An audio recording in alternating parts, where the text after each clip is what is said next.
Continue with our neurophysiology topics. We're now going to discuss the neuron action potential graph and answer the questions. What are the key phases of a neuronal action potential? What does an action potential look like on a graph? And what roles do sodium and potassium play?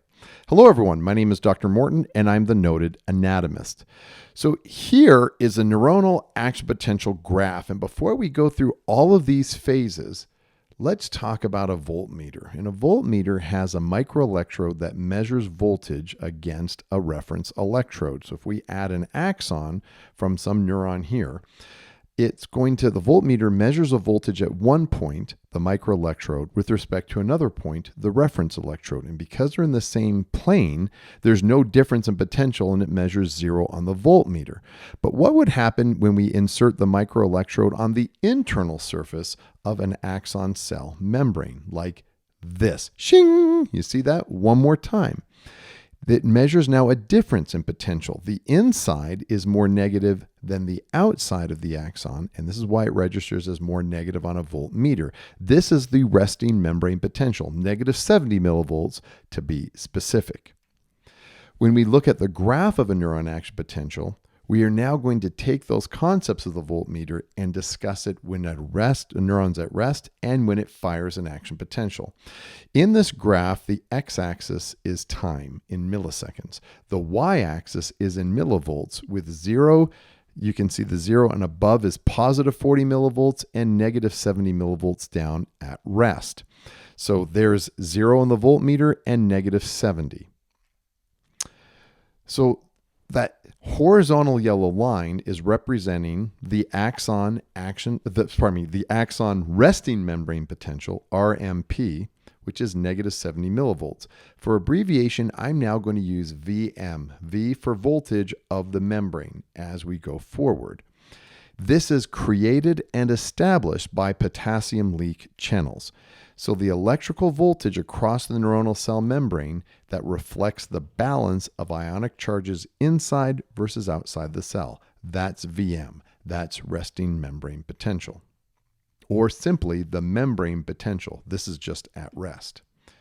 A stimulus then, like that, this is what makes the membrane potential less negative.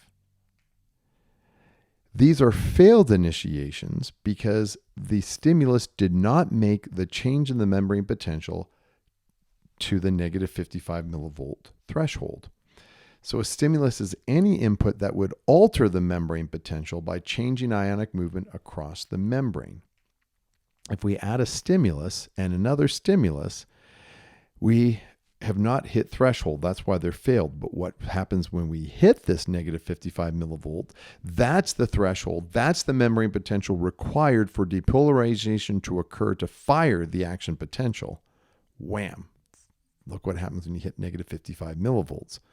So threshold is the critical depolarization required to open sufficient voltage-gated sodium channels to initiate the action potential. This is the all or nothing response. If the stimulus does not hit negative 55 millivolts, nothing. But if you hit negative 55 millivolts, then you're going to hit an action potential and all the voltage-gated sodium channels in a sequence like dominoes will start opening.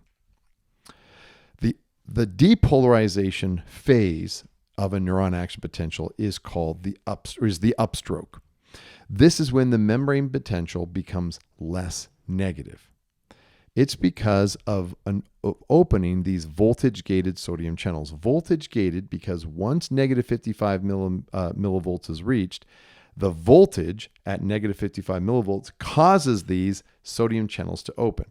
And remember that a neuron is like any body cell. It's a salty banana. Lots of sodium outside the neuron, lots of potassium inside. So if you open a voltage-gated sodium channel, it causes an influx of sodium. Sodium is positive in charge, so that's why we become less negative. That's why there's the upstroke. So depolarization is the phase during which voltage-gated sodium channels open, allowing sodium influx that rapidly makes the membrane potential less negative, from negative 70 millivolts up to positive 40 millivolts. Repolarization is the downstroke. This is when the membrane potential returns to that resting potential. And this is because of these voltage-gated potassium channels. Remember, a neuron is a salty banana. Inside the neuron, just like inside a banana is a lot of potassium, inside a neuron is a high concentration of potassium ions. If the voltage gated, if you hit positive 40 millivolts, these voltage gated potassium channels open, and because there's a high concentration of potassium inside the neuron, it moves out. There is an efflux of potassium out. You're losing positively charged ions. That's why you go from positive 40 back to a negative state.